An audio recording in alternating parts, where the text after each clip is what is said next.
You're listening to BQN. Assimilate the audio.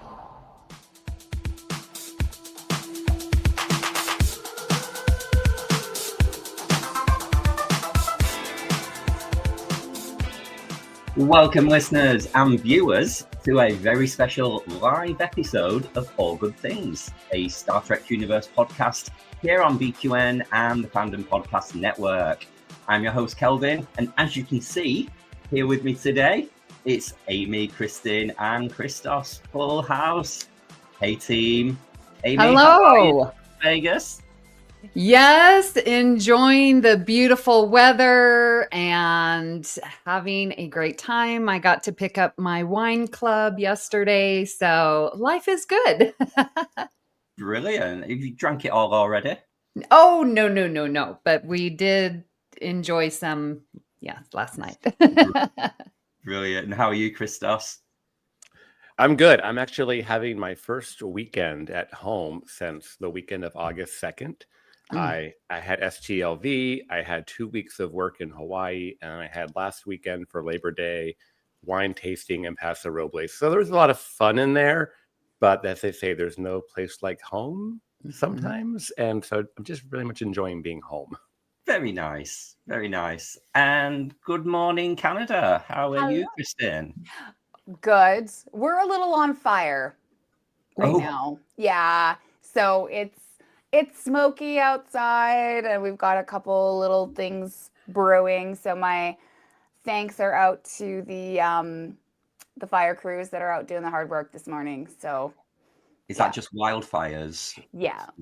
Oh no. Yeah. I thought when we made it to September, I was like, yay, we had such a fire-free summer. And then September was like, hold my beer. And here we are.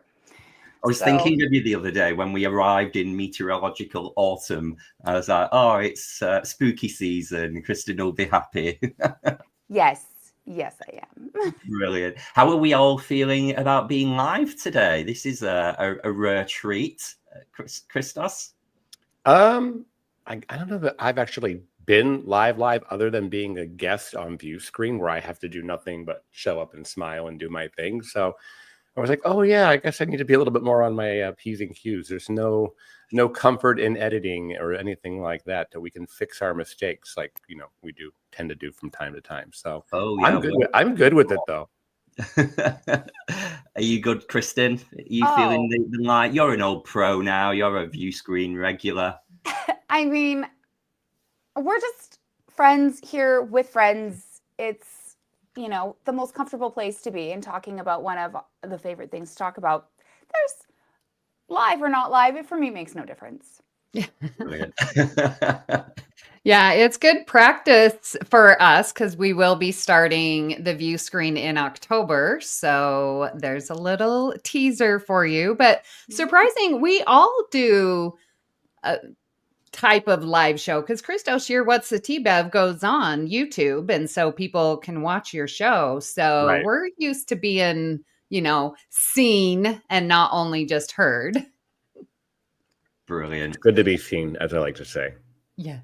Well, yeah, it certainly makes a difference when you have to, do your hair and have a wash before recording.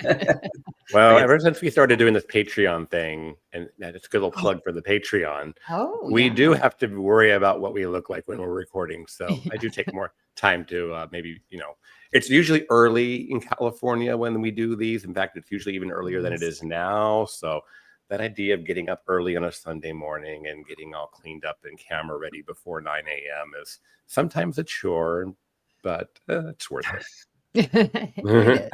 It takes me all my time to get ready for 5 o'clock, 6 o'clock in the evening, depending. How kind of Saturday night you had? Yeah.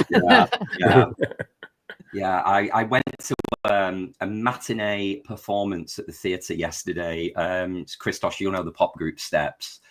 They've made a jukebox musical, so a storyline, but all of the songs in the musical are Steps songs, and it's set in like a supermarket, a grocery store.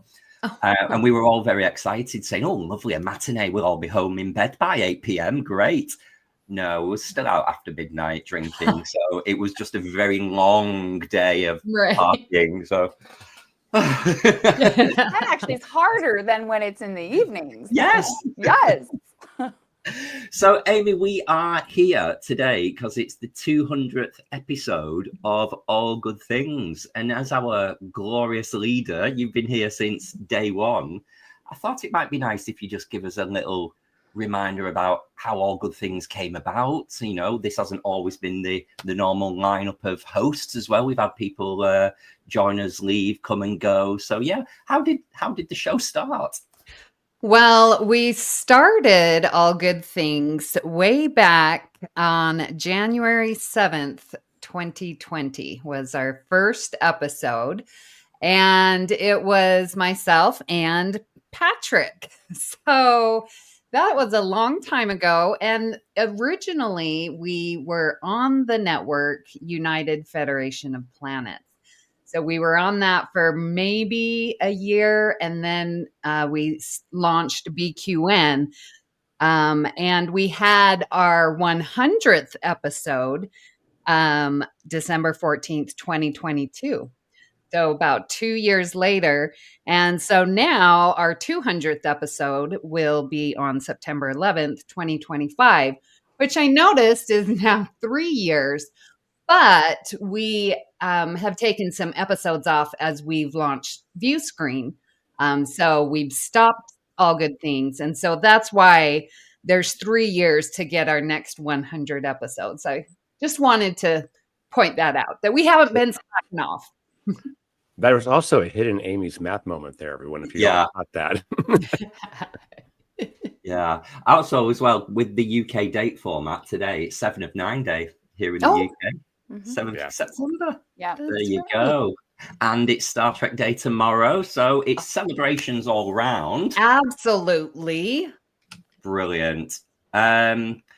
Kristen, remind us how long you've been podcasting now. I say that you're the new girl in town. You've been with us well over a year now, haven't you? Probably about that. Yes, but it was I remember seeing you and Amy post something online that you were looking for a tech to do some support behind a new show. And I wrote to Amy and I was like, I would absolutely love to do that. And she goes, we have something else in mind for you. And so after that, I started doing the news and I have loved every minute of doing it. And then I don't remember when that was, though. I don't, but that's okay. That's okay. Numbers are not my thing. Then it was on one of the cruises that Amy was like, we want you for All Good Things. And that would have been the last cruise I was on, which was 2023. So I've been it's been much longer than a year then. It's probably been a couple of years. Yeah. Yeah. In fact, was it not the cruise 2024? Because it was the very beginning of the year, wasn't it? The cruise. So that would have been into 24 and then this year, 24 and 25. That would be almost 2 years. 24 and 25. Okay. Yeah. Okay. Yeah. Well, if you think we've done 4 seasons of ViewScreen, and so that's 2 years ago. There we go.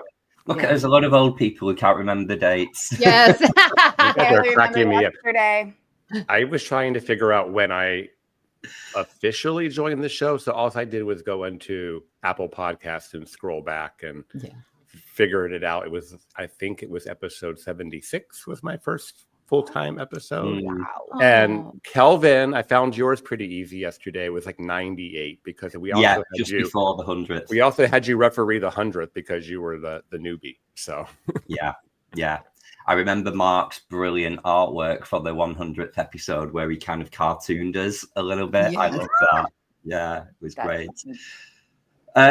Christos, as I've just said, it's Star Trek Day tomorrow. I know you love your merch, your releases. What are you excited for perhaps getting, or something that's been released in anticipation of it? Yeah, I don't think there's going to be anything merchy per se.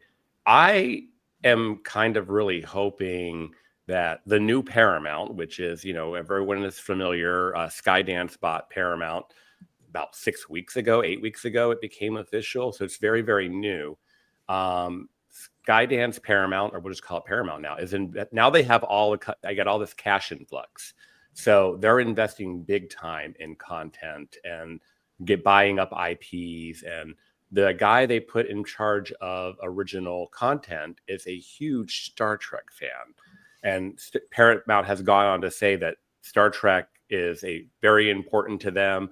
They want to get new movies going. They want to get 2 new movies out for Star Trek in the next couple of years. They want to get, and so I'm actually kind of hoping, it might be early days, but I think between either tomorrow or New York Comic-Con, we may finally start to get some idea of what's going to be happening in terms of original streaming content. Maybe we'll finally start getting new shows announced instead of feeling like Star Trek has been kind of contracting the last couple of years. I feel like it's going to start expanding again, and that's exciting. So I'm hoping maybe tomorrow, maybe just even a tease, There's a new promo out that Paramount launched a couple of days ago for Star Trek Day. It's all very very inspirational. These 2-minute videos they put out, and once again, there's no Beverly Crusher in this 2-minute video, so I've just got to take that with a grain of salt. There's no Prodigy either. Erased. Well, yeah. Speaking of which, did you guys? I'm gonna as we're going into speculation for a moment. The new Voyager comic book, Homecoming, just came out this week. I picked up the first issue. In fact, it's not too far away from me over here.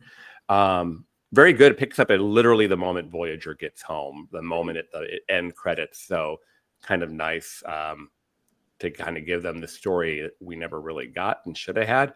But interestingly, Kate Mulgrew is sharing it and sharing that there's a variant cover that has a picture of Janeway, not an illustration, and that hopefully it's a sign of more things to come.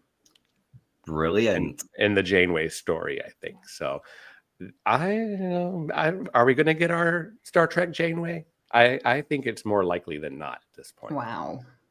Okay, I think so there's my speculation corner. I just need more Janeway in my life. Yeah, I'm here for it.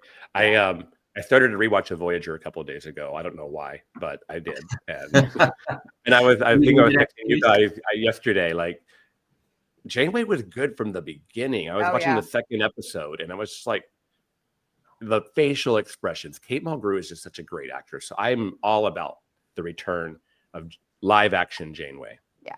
Even her hair is a good actor.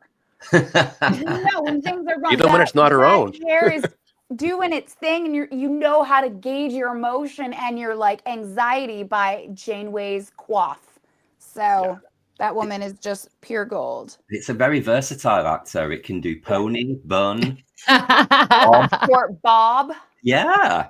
Yeah. I mean, it should get an on-screen credit because especially I don't know how many wigs she went through there in those first couple of years. Brilliant. So, Amy, we've said it's the 200th, but formally, would you like to tell the listeners and the viewers what are we here to do today? Well, this is our 200th episode of All Good Things, and we are coming to you live for a special treat. And we just want to thank Kelvin for organizing this. This was his brilliant idea. So we want to give him the props he deserves. Now, don't worry, this episode will drop as a podcast. So if you're not here live watching us, you can hear it in your ear holes on our Thursday as normal. And also, we really want to thank everybody who has wished us a happy birthday. And to those of you in the chat, how are we doing over there in the chat? We've got Sean Sullivan here with us. Hey, Sean. Hey, Sean. Christos, you don't know why you rewatch Voyager. You better hand your card in. Yeah. I hope that's sarcasm. Yes. Never. And so thank you for those who have popped in to join us live today. I know it's a little bit unique and a little off script, but it's really cool just to sit with a bunch of people and just chat about Star Trek. Yeah. Yes. It is nice seeing Sean because he's here watching us on the view screen. So hello, Sean. Yeah. Kind of like view screen light today. Yes. or view screen bonus, or you guys just need to get some practice. There you go, Kelvin. Getting back in the habit a little bit. So this is a good dry run. Yeah. Right, okay. Before we actually get on to the topic, let's talk Strange New Worlds. I guess the first question again, Kristen, have you watched any of them yet? At this point, I think I'm just going to wait for the season to be done. And then I'm going to binge the season. Here's the thing.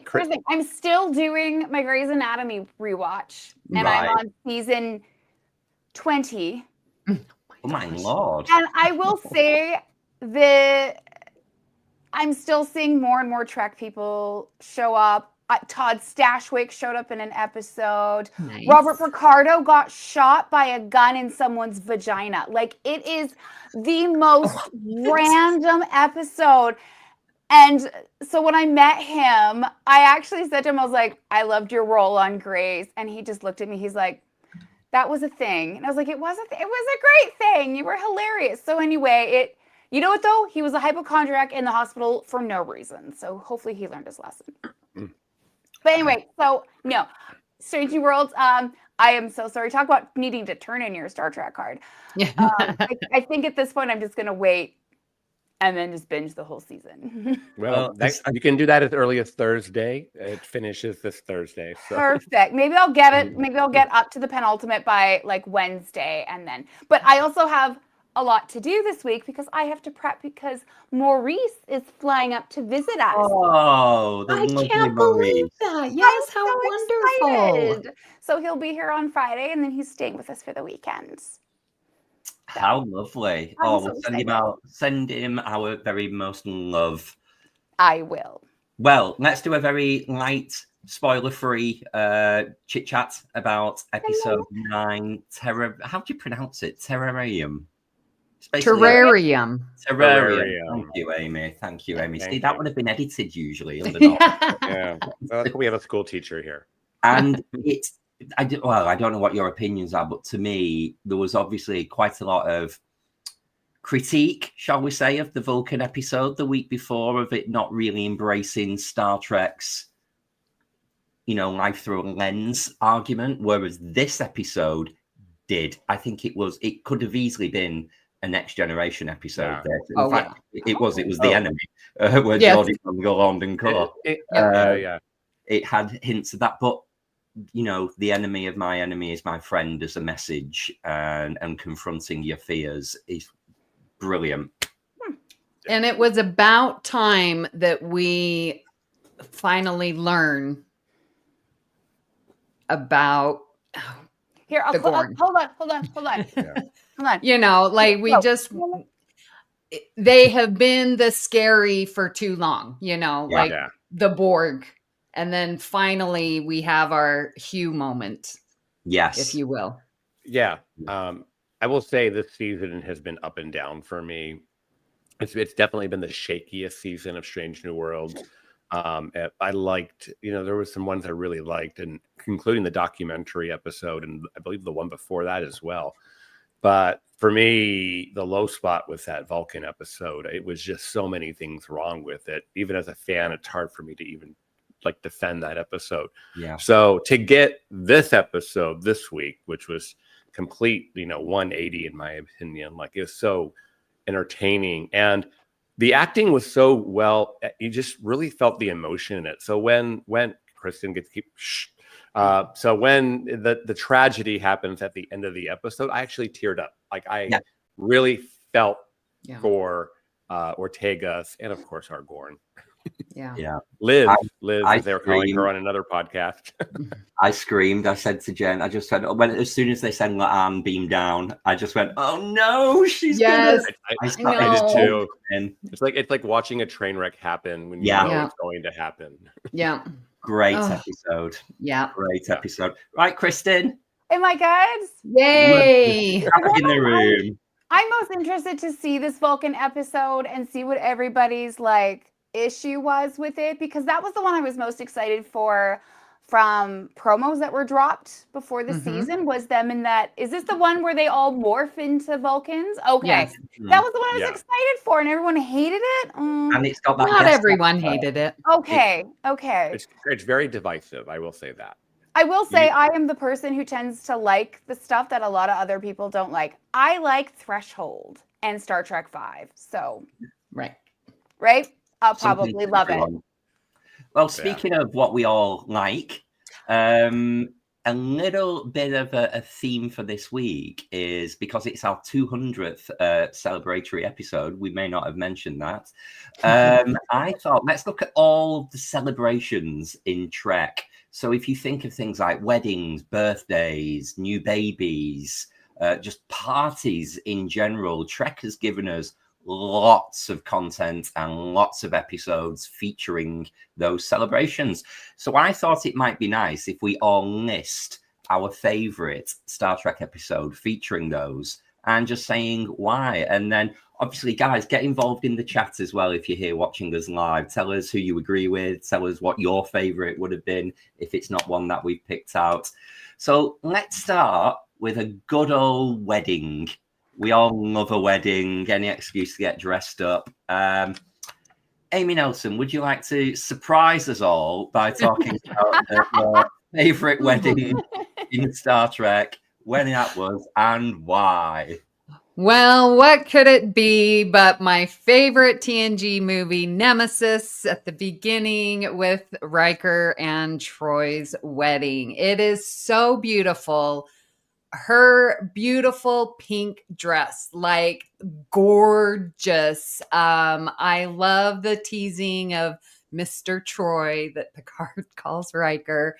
The toast, we get everyone there, Guinan and Data singing. Like, it's just a really beautiful celebration, and even Wesley's there in the deleted scene. So has that been retconned out now? I wonder. Do we just have to accept that? I don't know. And Worf sitting there at the table definitely has had a little bit too much blood wine. Mm-hmm. Yeah. Romulan L, it should be illegal. It should be illegal. It is. Irving Berlin. Romulan ale no longer to be served at political or at diplomatic functions. Now, remind me, was that scene, was that on the holodeck of the Enterprise E, the wedding? Because they were on the way to Beta Z for like the official ceremony. Yeah, I believe it was the holodeck. Yeah, I don't think it ever actually made it clear in Nemesis. Yeah. I've always wondered. And see, I don't understand why all the weddings weren't on holodeck. Like, why did Keiko and Miles get married when she looked as extravagant as she did and they got married in 10 Forward? You could have gone to the holodeck and done some sort of beautiful, like, big garden with cherry blossoms. No, I mean, having just stood in the Star Trek, the simulator at the STLV, the Roddenberry experience, and being able to go into 10 Forward and look out the front window and have it feel like I was literally there because I was in VR, I could see where that would be an appealing place to get married. You know, it's almost like the equivalent of getting married on the deck of a ship, because you can't do that necessarily of a boat. So I would defend Keiko and O'Brien. It's quite metaphorical as well. Very sterile. It's also a built set that they didn't have to do anything to. So that's the real world, the real world version. No special effects needed. You know what? If you're going to bring logic into this, I can't even talk to you. You know I'm part Vulcan. So don't discriminate against my half Vulcan side. I'm a half Vulcan. So Amy's vote is Riker and Troy in Nemesis.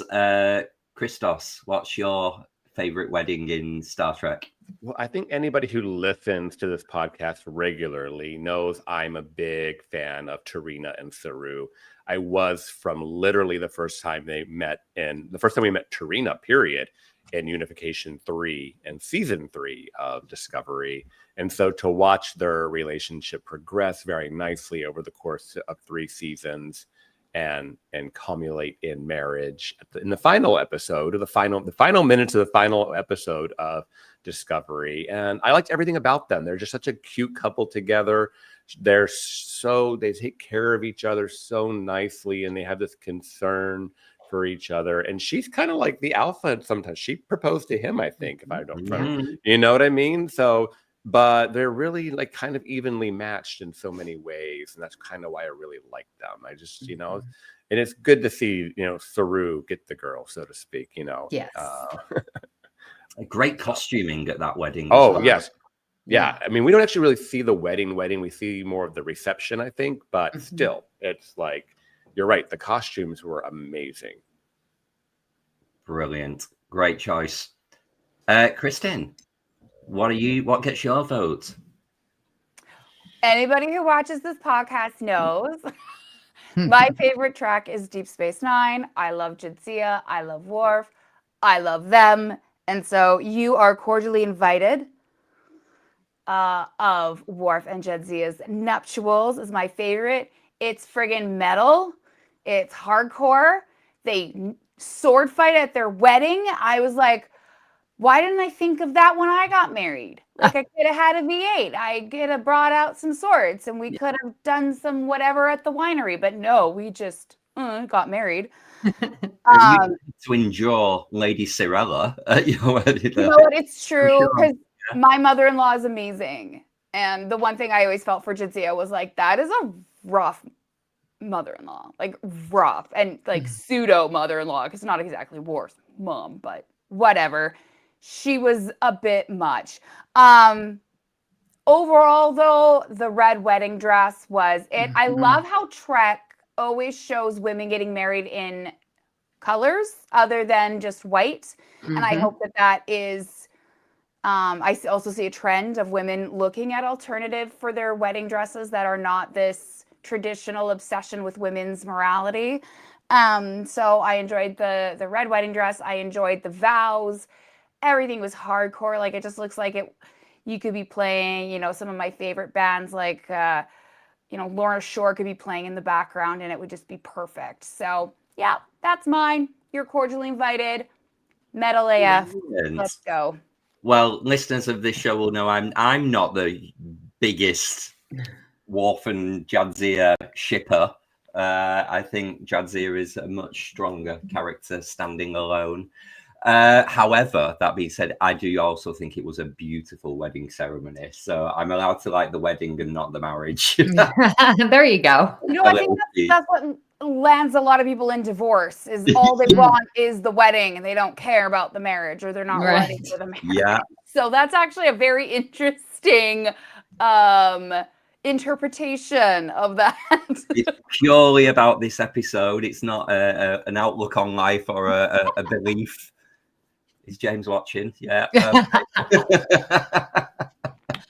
Well, brilliant. Kelvin, what is your favorite wedding?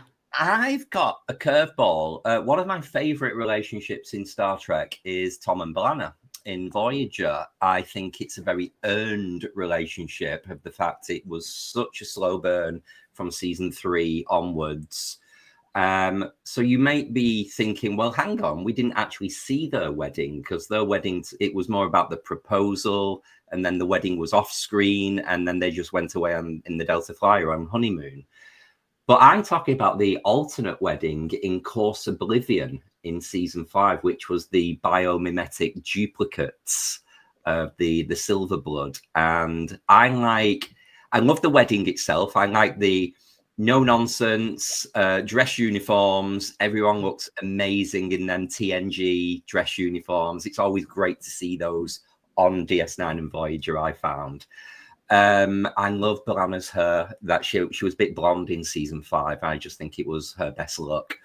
And I like the tragedy of the episode as well. That, you know, it's, you know, Tom loses his beloved wife on their wedding day. She's the first one to melt and dissolve, and you see all the rice being thrown as confetti dripping through the floor into the Jeffries tube. So yeah, you watch the episode and you just assume that's the real Tom and B'Elanna getting married at the beginning. And one of the only giveaways is that Janeway says Lieutenant Tom Paris, and the real one was actually already demoted to ensign by that time. So that's the first, like, oh, what's going on here? So yeah, Tom and B'Elanna's wedding in Course Oblivion. That's my vote. You know, I that one was very much on my radar, but I was too late to pick. So you'd already picked. So this was like my runner-up. Because okay, again, excuse it's early here. The episode where B'Elanna starts to experience the Pon farr, and she, and there's the scene at the end where Tuvok is like, you got to do this. The sexual tension that Roxanne and Robert had was palpable. Like, you don't see that a lot on Star Trek. You're like, yeah, you're cute together. Those two were hot together. Like, that was some sexy, like, let's, like, okay. Yeah. For anyone who's interested, go back and watch Blood Fever. And there's a lot of grunting and growling. Yeah, it's quite hot. It's quite hot. Pon farr, something occurred to me the other day. I was having an Amy's Math moment. So Spock goes through Pon farr in Amok Time, which is the very first episode of season 2 of the original series. So that's 2267. If they happen every 7 years, that means his last Pon farr is 2260. Strange New Worlds is now in 2261. So there could be a few months different. It could have an early one and late one. Do you think all this Spock sexy time that we're getting now with Ethan Peck is actually he's just on a little bit of a Randy cycle? That absolutely explains my criticism of what's going on with Spock and why is he getting around. That totally makes sense. Why is he hoeing? Because we've never really seen a Vulcan go through Pon farr and have easy access to what he needs. Oh, we did. Well, you Star did. Trek 3. Oh, I mean, Saavik was just right there. It was perfect. Okay, easy and appropriate access to deal. Let's not call Saavik easy access. That sounds awful. Well, okay, also that was just like anyway, I don't want to know. Crystals is too early to talk about that. I just mean like we always see them far away, like poor Tuvok. Poor Tuvok, yeah. Poor Tuvok. And then the freaking holodeck gives out. Oh. Well, we're on to a completely different celebration now, aren't we? Yeah, yes. Every year. We're on to the wedding night, so not the wedding. Not from the wedding to the wedding night. Yeah. And technically, this leads to the next celebration of which we have on the list. Absolutely. So, guys, what did you think of our choices there? Get involved in the chat if we didn't name your favorite wedding episode. There are plenty more in Trek. Several more, yeah. Yeah, no one's coming back with Loaxana Troy weddings yet, are they? How many did she have? 2? Well, she didn't go through with the Minister Campio one, so I don't think that counts. But she got married to Odo, didn't she? We've got a question for you, Kelvin. In the episode False Prophets, what did Tom Paris trade for ears so he could enter the temple? I think it was his sandals, like shoes. Boots. Yeah. Yeah. Or it was some item of clothing because he was whinging to Chakotay. Why didn't he have to give his? So, Sean, you posed the question. You can fact check that. Let me know if I got it right. I mean, I feel like Davey just showed up, man. Because I think, doesn't he say something like my feet are cold after? I think he says, he says something about, my feet are cold. And he was not happy. Right. We have confirmation. I'm correct. Still got it. Kelvin, the thing a trivia question. I mean, geez. Shout out to Davey's quiz that is having a rebrand and a relaunch in the next couple of weeks. So Trexperts quiz is now Trek Masters. And that'll be live on YouTube in the next couple of weeks. I think he's on season 4 as well. So I've begged to be allowed back on, even though I need to regain my crown. Anyway, right, what's next? Kristen, what are we doing? What comes after weddings? God. After the weddings comes the Pon farr, and then come the bebes. So we are talking about the favorite. Sorry, I'm a Canadian. I love my Moira Rose, Captain O'Hara. Yeah. Where is Bebe's Chambers? So yes, favorite births in Trek and why? Brilliant. Amy, start us off. All right. Well, it's no surprise, but my favorite birth And if I were to give birth, I would want it as easy as Troy did in season 2 opener, The Child. That whole pregnancy, of course, was just beautiful, and the birth was unbelievable, and her recovery was very short. So out of all the births, that is the one to have. And I also really like it because, like, Marina was concerned that she was not going to be, that was when they were getting rid of a female. Thankfully, Denise left and Gates got fired. So to have Marina and to come out with an episode devoted to her, like a Troy episode, was just huge. And I just love that episode. Yeah, there's a couple of things. So first off, it is the very first episode to feature Dr. Pulaski. Yeah. But did you know that the script for The Child was written in the 70s for Star Trek Phase 2? Yes. And it was one of the, and ended up using, they dusted it off, changed a few names and punched it up and used it for TNG like 12 years later.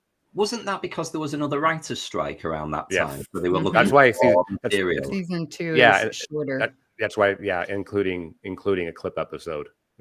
Of course. Yeah.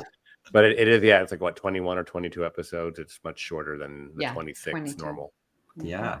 And it's quite a big deal for the season opener as well to not feature, a Picard episode or a big ensemble battle. It was a brave choice to do a Troy episode for episode 1 of season 2. And it's great. I also think it's a very applicable and important discussion that occurs in this episode that is even more important today than ever before, where it essentially was a bunch of men sitting around a table talking about what to do with a woman's pregnancy in a woman's body. And finally she stands up and says what her case is going to be, what she is choosing to do. And Picard was like, well, that's that then.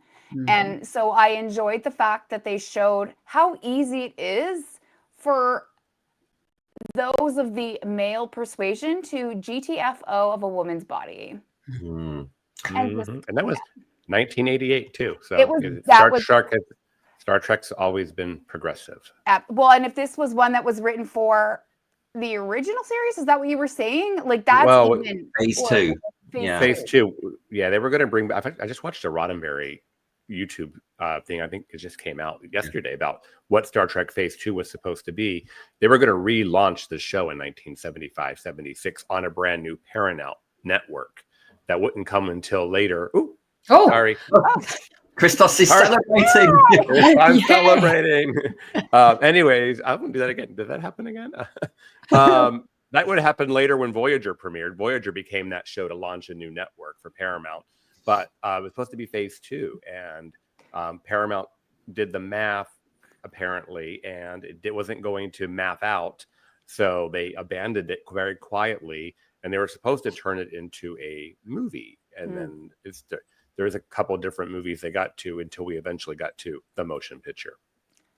So they were already writing episodes for that new Phase 2. That was they were going to... That makes it more impressive then, because it was actually written at an even more tumultuous time. Right. So I always appreciate the social commentary included in Trek. So The Child definitely has that. Brilliant. Kristen, what's your bebe of choice? What's my bebe of choice? My bebe is Molly. So my favorite birth is season 5, episode 5 of TNG Disaster. I was like, of course you're not going to have an easy birth. She has the opposite of what Troy has in The Child. So she's there cranking out this kid in front of all these looker-ons, and poor Worf is trying to do that. You may now give birth. You may know. What do you think I'm doing? I am pushing. So anyway, there's so much humor. I also enjoy that Worf is being put in a very uncomfortable situation for him, but he kind of rises to the occasion. And then, of course, in Accession, yeah. that one. When the announcement is made that she's pregnant with the second baby, and he's like, "Oh, Keiko's having a baby now." And he was like, "The PTSD is so real." So, anyway, that's my favorite. I just think that that whole episode is so good. Brilliant. It really has people in unique situations and just how they adapt to succeed. Yeah. Yeah, we've talked about disaster before on this podcast. It literally is one of the best top 5, top 10 TNG episodes. And I hear that from so many people. They just enjoy that episode. Yes. So that was an easy pick. Season 5, I think, is the best season of TNG. It's got all my favorites in. Agreed. No. 4 comes in a close second, but 5 is definitely first. Right, Christos, I'm going to leave you to last because yours is a belter, if you don't mind me saying. So I am going to go next. My favorite birth, and again, it's very similar to what you've just said, Kristen, about the episode and the scenario. I'm going for Voyager, Naomi Wildman's birth in Deadlock Season 2. Which again was like a disaster style episode with the ship all battered and beaten up and everyone on high alert. So the EMH going offline. Then I've just realized my last choice was a wedding where they then die. And now I'm talking about Naomi's birth where then Naomi dies. I didn't think this through. I'm not as morbid as I come across. Obviously, we get the quantum duplicates come across with Harry Kim and everything's all fine. But I remember loving that episode for very strange reasons, that it had what I think it's probably been eclipsed since this, but it was the longest cold open of Star Trek to that point. So it was something like 12 minutes at the beginning of Deadlock before you got to the Voyager theme tune coming on. Wow. I just love it. It's one of those episodes I just watch like a background one because I know it so well. And yeah, great. But and also as well the fecal transport that you get where they beam the baby out of Samantha Wildman.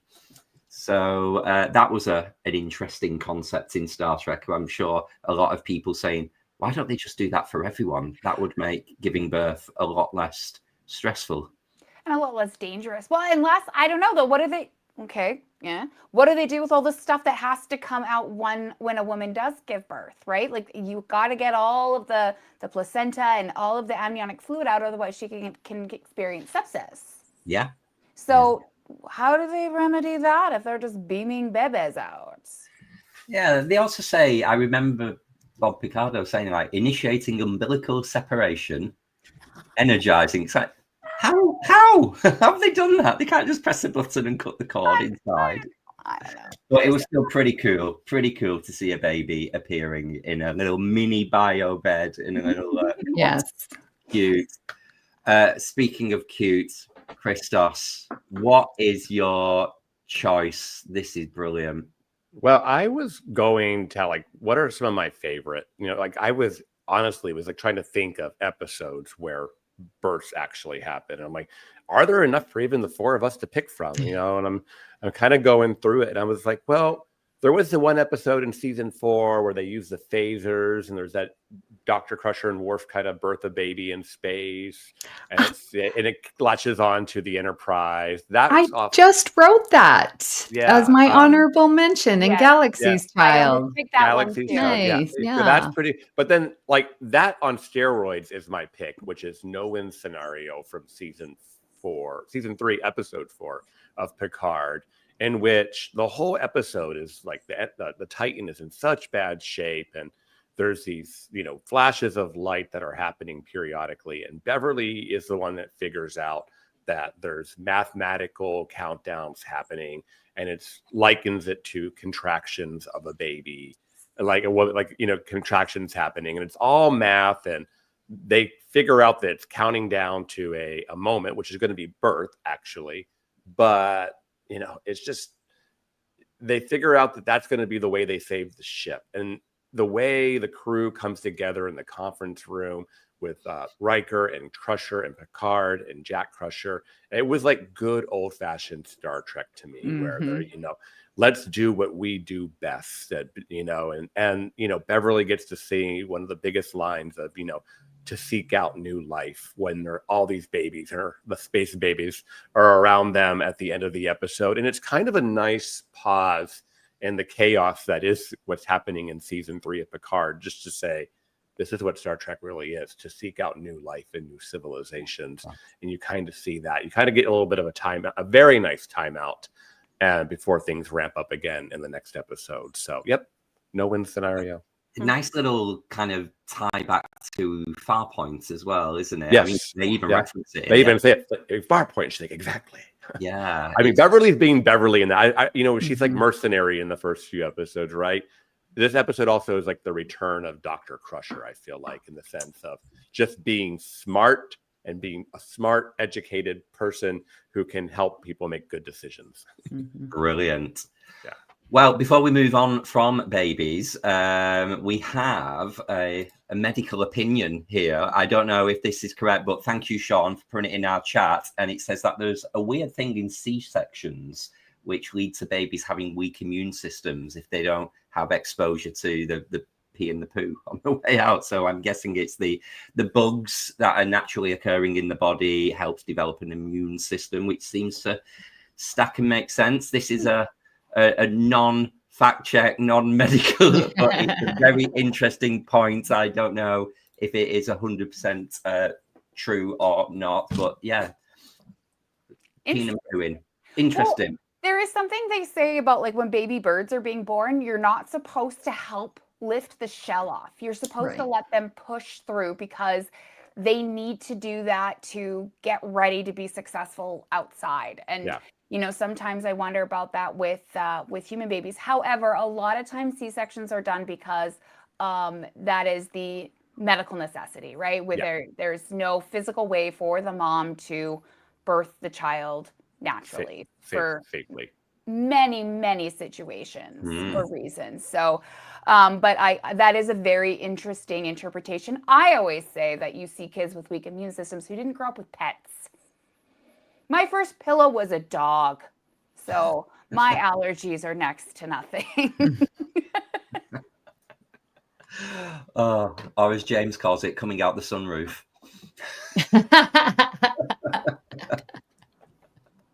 This is very much this is a Sitches conversation that won't be taking place during a live stream, but I'll tell you the full story another time, Kristen.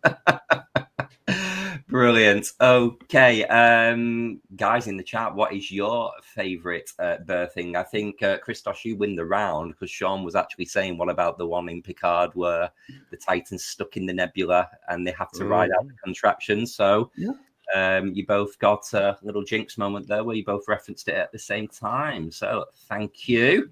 Good job, Sean. Okay. So we're born, and then what happens after we're born? What ongoing regular celebration, hopefully, do we get many of? Where are we going next, Christos? We are going to talk about birthdays. So yes, and of course, the older we get, the more we have. So birthdays are a very common theme in Star Trek, actually, if you do your little digging around. So let's start off with Amy. Amy, what's your birthday choice? Okay, this one was very difficult. This one I had to Google, so I'm just going to say it and then we can just move on, because Kristen has my real pick. Oh, I'm sorry. Yeah. So I remember Malcolm Reed's pineapple cake. That was his favorite, and that was in our Enterprise episode Silent Enemy. Yeah. There you go. Now I want to make the one where upside down cake. Oh. Yeah, wasn't it like where they're trying to figure out what to do for him the whole episode? And I think they finally get it from his mother or something. Yeah, like that. Because they're like going around. Yeah. Yeah. Well, I think this is they have Hoshi has a really weird conversation with his mum and dad, and they're basically saying they don't really know anything about him. He's a bit of a mystery to them. He's a closed book. And she comes off the call saying like, "Oh my God, he's obviously not got a very strong relationship with his parents." But they science the thing because they figure out that he's allergic to pineapple, but he loves it that much that it's his occasional treat. So that's why she gets the idea to make the birthday cake a pineapple cake. Yeah. So it's me and cheese. Yeah. It's like, I know it's not good for me, but I don't care. Well, I used a food safety phrase the other day in a meeting, dietary indiscretion. And people was like, what does that mean? So it's when you eat something that doesn't agree with you and you know you shouldn't eat it, but you do anyway, and then you get a effect. Yeah. You just kind of know what's coming and you just prepare for it and the best you can. Or in this case, get a little, suffered dietary indiscretion. A lot of bodily fluid talk on today's episode. I like it. I like it. It's very. You started it. I know. Picardo's vagina. Okay, I didn't say he had one. I say he got shot by a gun in one. There's a big difference. Which is you see how the story progresses, though. Why didn't they just beam the gun out of her? We're celebrating every aspect of the human condition here today. Well, then, if Amy didn't get to get her real pick and she picked a substitute, why don't you reveal, Kristen, what your pick is, which Amy is clearly a big fan of as well. And you know what the irony of this is, Amy, is that this is my second pick because Calvin actually has my first pick. Oh, yeah. It's all connected. So I went with my runner-up, which, of course, is TNG's Parallels with Worf.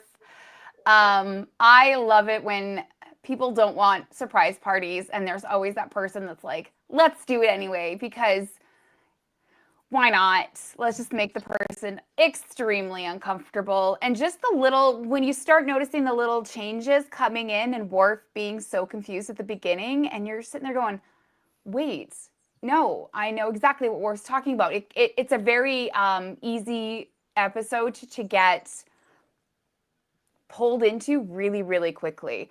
I do like how it does show a softer side of Worf at the end as well. And when he invites Deanna in for just some champagne.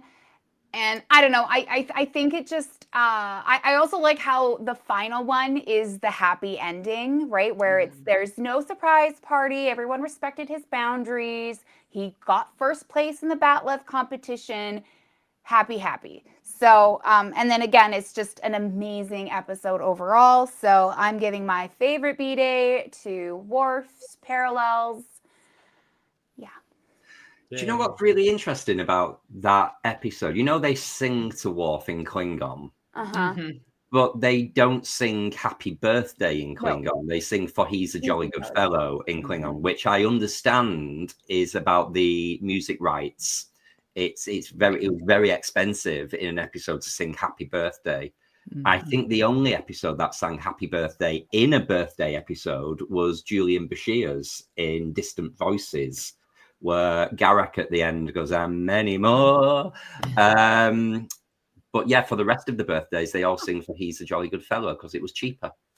I thought that Happy Birthday was one of those royalty-free songs. Apparently not. I think it is now because it's past I think it's like if it's 100 years later. Oh, okay. Then goes in the public domain. But this episode just came out like 3 years ago. I don't know what you're talking about. You're in the Nexus. I wish. Yeah. So with the royalties thing, if they sang the melody of Happy Birthday, but with Klingon words, would it have had the same necessary interesting point. Legal issues?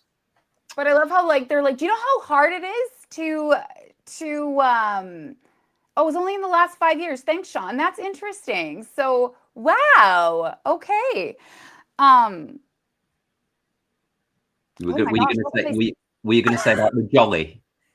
Yes, that when they try to translate these happy, joyous songs with Klingon words, there are no real Klingon words for jolly and happy and joyous. And I'm like, of course there isn't. Look at that.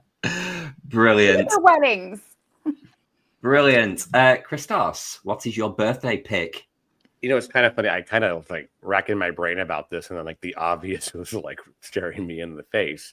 I picked Star Trek II, The Wrath of Khan, because very much, I mean, we do have a little bit of a birthday celebration with Bones and Kirk at the beginning of Star Trek II, in which he gives him his glasses and the famous line, "People have birthdays every day. Why are we treating yours like a funeral?" But it was so typical Bones to say something like that. And I think he gives them some Romulan ale too, if I'm not.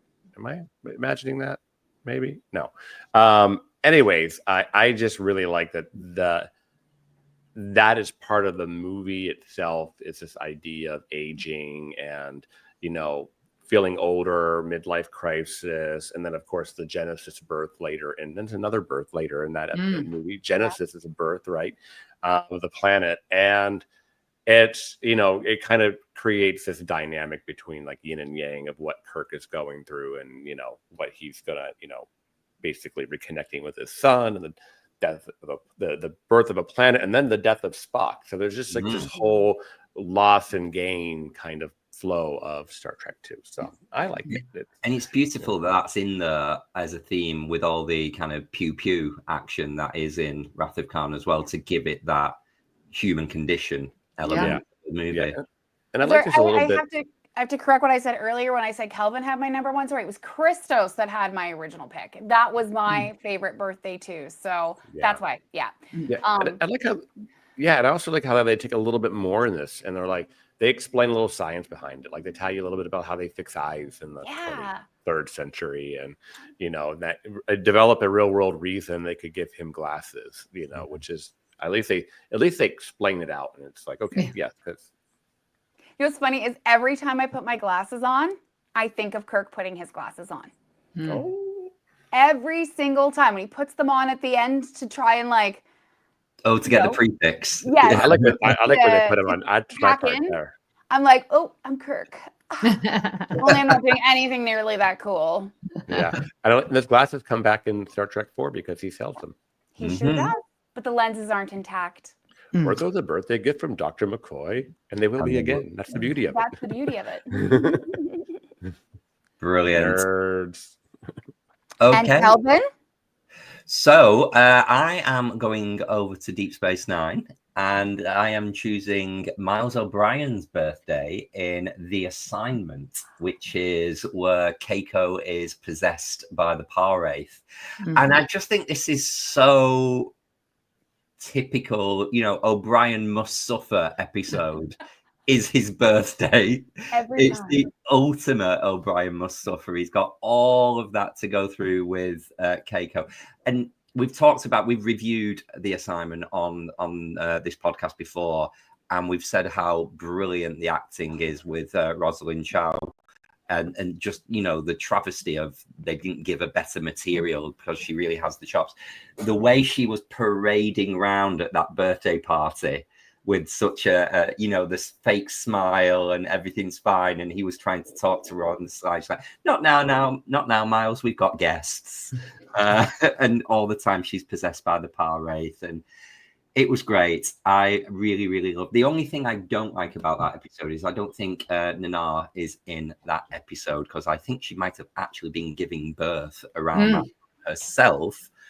So she was on maternity, but all the others are there. Dax turns up with a bottle, and it's a great birthday episode in true Deep Space Nine fashion of let's make it as miserable as possible. Poor Miles. Just can't catch a break. I would say as well, when I sometimes go on a bit of a binge watch, and when you think, what do I want to watch multiple episodes. So where am I going? Am I going to watch how much time have I got? Am I going to watch 3 episodes of Enterprise from season 4? Am I going to watch the first 6 of Deep Space Nine from season 6? Am I going to watch the last 10? A really good theme is birthday episodes. There are so many. I would say Year of Hell doesn't count for Janeway's birthday because it's a full year. So clearly she's going to have a birthday at some point during the episode. Everybody does. They all do, yeah. They all do. But when Those Old Scientists was released last year in Strange New Worlds, I was like, it's the birthday episode. It's Pike's birthday. So there's a lot of honorable mentions that you can choose, going all the way back to Future Imperfect with Riker. Lots of great birthday ones. Amy, you've got an honorable mention as well, haven't you? Which is the kind of yin and yang to Christos's Wrath of Khan. Yeah. So as you were talking, I'm like, oh yeah, Star Trek 09, they have Bones and Kirk. But Kirk has lost his father in that timeline. So they're having a drink for his father as well. And it's the same age that his father died. And I like that in 09 as well. Brilliant. Okay. So, Kristen, what is our final celebration pick? What are we doing? Our final celebration is just any celebration. So any etc. Options that are the reason to celebrate and general parties. So no rules apply in this, just whatever soiree you enjoyed. Yeah. So I plugged this topic into ChatGPT, and the episode list was long. Yes. And it broke it up by series. So very good ChatGPT. Well, think of Strange New Worlds. I mean, is it really a Strange New Worlds episode if they don't have a drink in their hand? They love it. They're always in that bar. Yes. So yeah, there's plenty of choices. Do you want to start us off, Christos?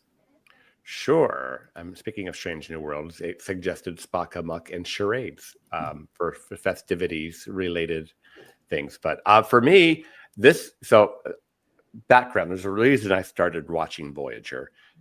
I got a brand new TV this week, so the color is, and finally I completed my Apple acquisition of the digital owning of the TV series, all the TV series, because right now the entire series of Voyager is only $39 on digital. And I'm working my way up to say, if I want to cut the cord on Paramount when they're not doing new episodes, I can still get my Trek.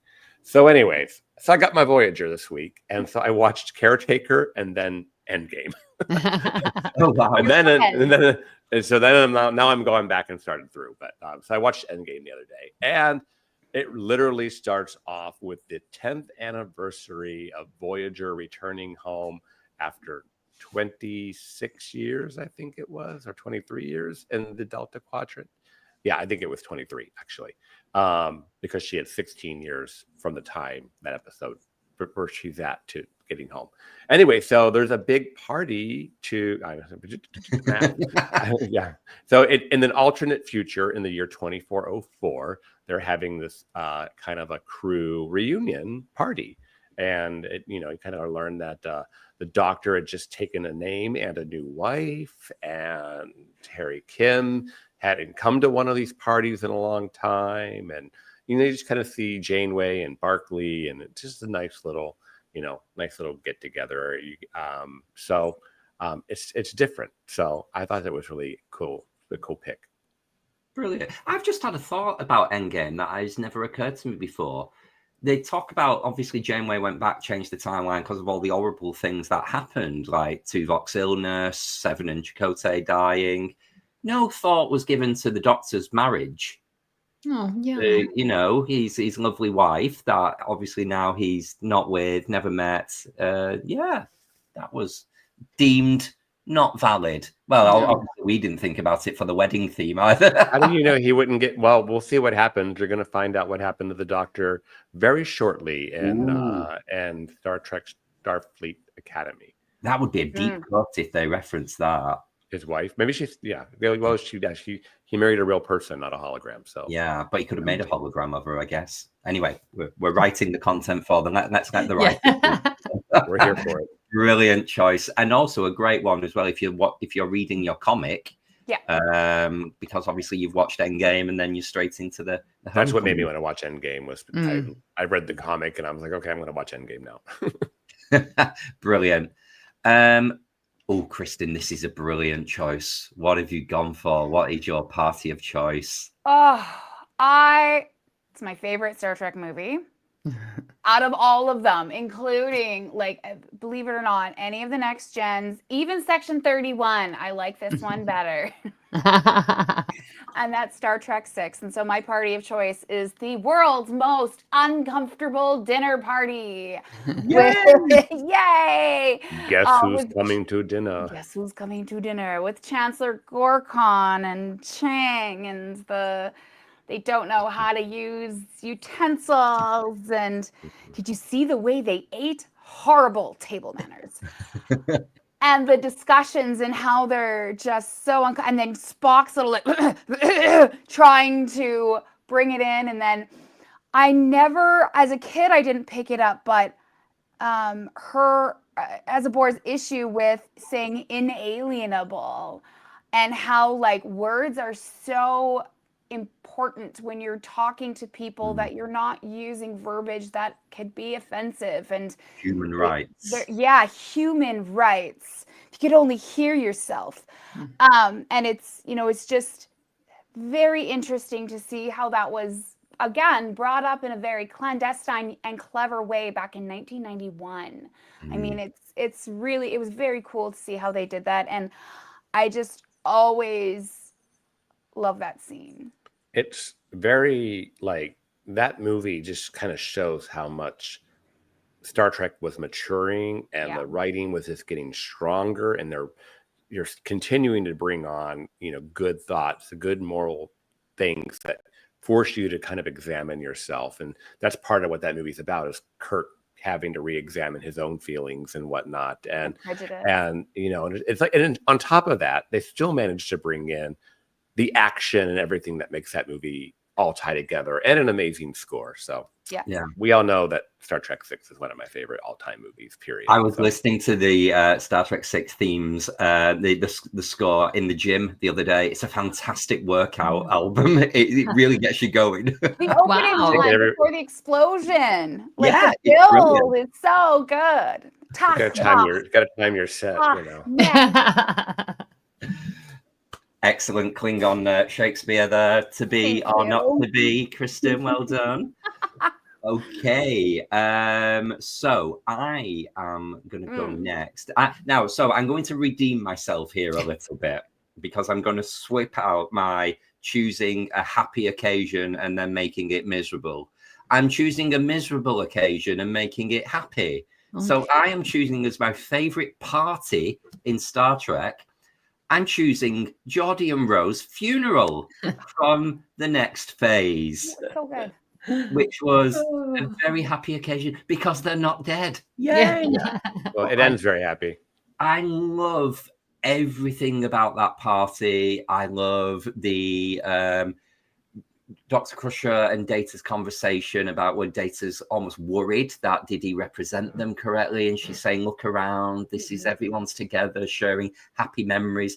I think as a child, this was, as coming up from a very deeply religious Roman Catholic background, where someone dies, you draw the curtains in your home for like a month and you're in official mourning. To see a funeral that was a party was like, what? You people are allowed to do this? So that was very informative for my young mind. But I just thought it was great. It had humor. It had the action of the episode with Ro and Geordi trying to, create all of the emissions. So Data would use the anion emitter to counteract it all. There was the iconic scene with Ensign Ro shooting Riker through the head with the Romulan disruptor, because now she'll never know what he was going to say about her at the eulogy. Which is even more tragic now because she is dead. Oh no. We haven't seen a body. Yeah. Yeah, it's the We've same never thing. seen a body. So yeah, a very happy funeral is my perfect party in all of Star Trek. Well done, Data. Great funeral. Never been to a better funeral. Yeah. It's interesting because it was around the 90s that the idea of moving from a somber funeral to a celebration of life really started to take hold. I lost a friend in a car accident in 98, 99. And for her she was 16, and her funeral, it was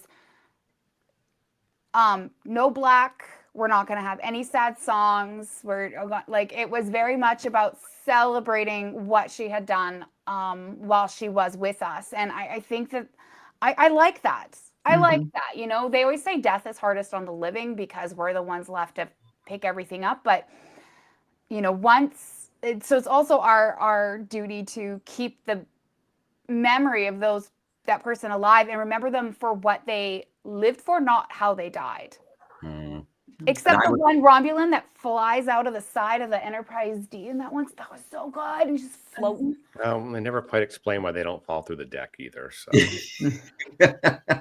yeah, or that when the ship actually moves, why they don't just stay still and the ship moves past them, or the interphasic cloak didn't quite work on the soles of the shoes, so they had a little bit of resistance to the deck plate. Nice. Cool. We've got a question here in relation to your choice, Christos. So Sean wants to know, what name did the EMH premiere in Timeless? I'll throw that to you, Christos. Can you remember what name he took? I remember Timeless because that's the 100th Voyager episode, right, where they go back and Voyager had crashed in the ice and everything. I do not remember the name that EMH took, but I'm sure you do, Calvin. I think he means Endgame, actually. Sorry, Sean, if I'm misquoting you, but yeah, it's Joe in Endgame, yeah. But didn't he take a name in? It's like in Timeless. 20 years picking Joe. Yeah, didn't he have the name? And he might be right. He might. I don't know. It is Endgame. I thought it was the one where they go back. Well, he was frozen. He was frozen. He wasn't in the future, so they had to reactivate him and put him in the mobile emitter. I've always said a great name. The name they should have chosen for the Doctor was because he was the Mark 1 EMH. His name should have been Mark 1. I think that would have been a perfect name, Dr. 1, Mark 1. There we go. That's my choice. Amy, let's end our picks with your party in Star Trek. This is a very left field, if you don't mind me saying. Yes. Well, this is the party that everyone wants to be at, and this is in Phantasms when they're in 10 Forward. Deanna Troi is a cellular peptide cake. Beverly with mint frosting. Yes, exactly. And we've got Beverly sipping Riker's brain through a straw. We have Data answering his phone. You know, why would you not want to be at that party? That's the party that you want to be at. So kinky. It's spawned so many memes, that party. The ones with data where it says Android phone, unlimited data. Best. That'd have to get on your meme of the week, Kristen. And Blazing Bev was born out of that episode. Yeah. For somebody photoshopping the straw thing into a blunt. Yes. A cute toot. Lovely. Well, there we are. They are our picks. So we're looking in the chat now. What else have we got? I think Sean was actually saying there was some promotions that we could have talked about as well. That would have been a fun celebratory theme. And that could be its own episode. Promotions and demotions. Tom.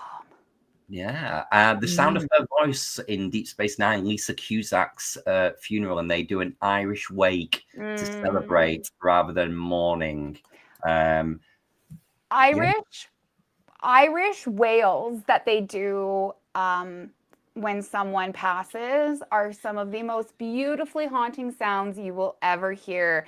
And Dolores, who was may she rest in peace, the lead singer from the Cranberries, when she does those weird cracks with her voice and everything, those are to mimic traditional Irish mourning whales. Oh, wow. I didn't know that. So I'm from an Irish descent. Me too. Wow. So, okay, so there we are. Those are our picks. Did we miss any other special occasions? So let us know. Let us know what you would have liked to have seen if we cover celebrations again in a future episode. So check the comments and read some more. So, Kristen, where are we going next week for episode 201, which is slightly less celebratory, but it's a very special episode? It's the one. It is the ace of the next 100, and the ace cards in tarot are always about new beginnings, new opportunities, new life, sprouting of hope and possibility. So 201 is just as exciting, and this is stinking amazing. We spoke about it today, and we are reviewing the motion picture from Star Trek 2, Wrath of Khan.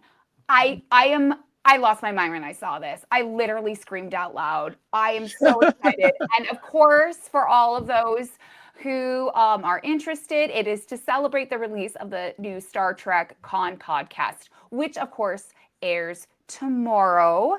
So I am so very, very excited. Brilliant. And I'll get my my little making of book that I have that I might be perusing for. So I'm going to host next week. So I'll see what I can throw in terms of some good trivia. Yes, so nice. This album here that I'm pointing at right there is an original print of the Wrath of Khan soundtrack on vinyl. Ooh. Awesome. It's awesome. So that is, I was recently, over the course of a couple of months, gifted by two different people Star Trek 3 soundtracks, original. Oh. And they're so. Are they on vinyl? Yeah. They're very nice. You want one? I think she does. Okay, I got you. So interestingly, so yes, this tomorrow there is for those of you who are watching, yes, there is a podcast that's going to be more of a radio drama, actually, of Khan, and it's supposed to cover the period on SETI Alpha 5 or 6. I can't remember which one it's supposed to be on and which one it actually is. Or anyway, so join in, and I also want to point out, looking at this next week episode, and now looking a few weeks ahead, two of my picks we're actually covering, because in a few weeks we'll be talking about Voyager's Endgame. Oh, yes. So I was like, two of my picks, I'm all fresh in the head here. So Nice. I feel you can go back to Hawaii.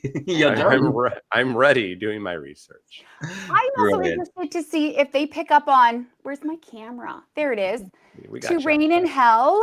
So this book is about from the moment they are exiled through to when Captain Tyrell and Chekhov are found by them, and covers what happens. Ooh. And I wonder if they're going to pull at all from this book for the podcast. Because this book was really well written. So if anyone has, again, I found it at a thrift store for like $1. But Star Trek To Reign in Hell. There's the cover. Look at this. Look how look at that chest. I'll have to bring James in on this too. Has he read this novel? Probably. Kristen, you can give us the breakdown and tell us how closely. Yeah, I'm gonna be following it. Do they borrow ideas, similar writers? Yeah. This book even fixes the issue, when they're like, oh, I never forget to face. And people are like, oh, Chekhov wasn't in Space Seed. They cover it. Brilliant. Oh, I love it. Yeah. Close the gap. They do. Anyway, I'm going to save all that for next week. Well, before then, we would love to hear what you thought of today's show. And there are many ways you can do this. You can join our Facebook group, the BQN Collective. You can join our Discord server, or you can follow the network on Blue Sky and Instagram at BQN Podcasts to continue the discussion. You can find all the links and the invite code in the show notes, or if you're quick, you can type it live in the comments here. So, Amy, where can people find you when you're not drinking wine from Christos's head out of a straw? I think that we have done that. Hey, what happened in Seaches stays in Seaches. Well, you can find me here on the network where I'm co-hosting Union Federation. Right now we're covering the new Strange New Worlds series. And you can find me live October 5th on the view screen. Yay. So you can catch me there. I'm not really anywhere on social media these days, so find me on Discord. That's where you can find me. Kristen, where can people find you when you aren't celebrating your birthday over and over and over, as in parallels? I do a whole birthday week, so I am not afraid of aging. Bring it on. Yes, you can find me on most often Reddit as user Garrick's Fan Club. I too am not really on a lot of social media, and man, does it ever make your mental health better when you're not? Yeah. Anyway, or hit me up in some DMs. I really do prefer just to have private convos with people about stuff. Is there a specific truck thing you want to chat about? Let's chat. But just I'll send you my number. We can chat. Even better, let's have a phone call. I'm like, oh, I love that. So that's where you can find me. And you can find her October 5th. October 5th for View Screen. The merch. The merch. And I may have snagged a little comm badge. Oh, good. And Christos, where can people find you when you are not being Saru's best man and making sure he looks all prim and proper for his wedding? I would be Tarina's matron of honor. Thank you. Let's get it right. So you know what? I'll be his woman of honor. You can find me on pretty much all the socials at Greek Geek SD or at What's the T-Bev, at least on Instagram and Blue Sky. Our Discord server for sure, and the BQN, what do we call that? On Facebook. Collective. There you go. I'll edit that out. That's it. It's all right. I just see it, or people ping me. It's all right. So, I'm everywhere. And Kelvin, where can people find you when you're not flirting with the Metreon wearing a little white shirt? The Metreon twink. Twink. There you go. That's why I put it in. When I'm not doing that, you can find me on pretty much most of the socials at Kelvin's Timeline or in the BQN Collective Facebook group. Send in all your memes, your funny comments. We love it. It's all there. Oh, also as well, I will be back on the view screen as well on the 5th of October. Damn, I almost forgot to plug my own show. Great. Well, thank you to each and every one of you who support our show by listening regularly, and especially to those who have joined live today. Very, very nice to see you. This podcast is just a labor of love, and not only for Star Trek, but for our Star Trek family that is worldwide now. It's so amazing. So we truly do appreciate you, and we love you, and thank you. If you would like to help keep all of our shows coming to you each week, you can become a patron of the network on Patreon. For just $1 a month, you can join our Hit It episode reaction show, script readings, and enjoy our special patron-only shows of It's Green and Amy's Math Moments. Visit patreon.com/BQN to get all the details and watch your messages. And if becoming a patron isn't your thing, don't worry. You can just, share our show with your friends. Go ahead, hit the subscribe and like button so you don't miss anything. Just enjoy and engage and talk to us. That's really how we love getting your support. Yes. At this time, we'd like to thank our very own associate producer, JJ Seastrom. Hey, JJ. Hey, JJ. I hope you're watching. A special thanks to Graham Kelly for our opening and closing music, and to Mr. Kelvin here for our weekly artwork. Thank you so much. Yay. Yay. Thank you for listening and watching. We hope you'll join us as we search out all good things. Bye, everyone.